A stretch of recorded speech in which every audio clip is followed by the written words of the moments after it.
সব ফ্যাসিস্ট পলালেও আমাদের পার্সিয়ার ফ্যাসিস্টটা এখনো আছে। আমরা বহুত নির্যাতন এবং আমলিগির হাতে হয়েছি, আবার আমরা এখন মনে করেন যে ভাঙচুর করে এবং লুটপাট করে ওরা চলে গেছে, ঠিক আছে। এবং আমলিগির দালালেরা তার ভিতরে হলে মনে করেন যে খেরু মেম্বার হলে সভাপতি, মমিন হলে তার সহসভাপতি, এরা আমলিগির সাথে জড়িত আরও 15-16 জন। এরা আমলিগির সন্তান বাহিনী আছে আমাদের এই বিএনপির অফিস ভাঙচুর করে এবং তসতস করে ওরা চলে গেছে। আগে আমাদের কাছে নির্যাতন করছে, আমাদের অনেক মারধর করছে, গুলি পর্যন্ত করছে, আমাদের নামে 9টা মামলা করছে। এখন পর্যন্ত ওরা হচ্ছে এই আন্দোলন চালাই আসতেছে আমাদের কাছে।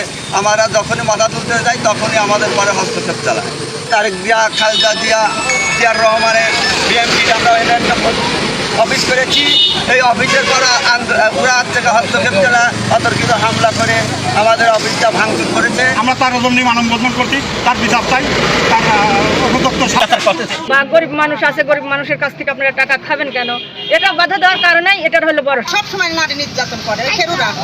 ওর নাম কি মমিন মোহাম্মদ আলাইরা সব মানে আজ কত বছর পরে ওরা সব সময় আমলি করে গোপনে গোপনে, আরো কিছু আছে ওদের নারী নির্যাতন করে। সবাই একজন করে আসবি, একজন এর বাজারেও আসতে ধরে না। একজন বাজারে একটা মেয়ে যে বড় হবে সে মেয়েরাও নারী নির্যাতন করে ওই খেরুরা। না হলো খেরু নিজে এটা করে। তখন মানে একজনের মেয়ে যদি বড় হয় সে মেয়েটাকে আরেকজনের সাথে লাগাই দেয়, কি আরেকজনের সাথে এটা করে দেয়, কি অন্য লোকের সাথেই করে।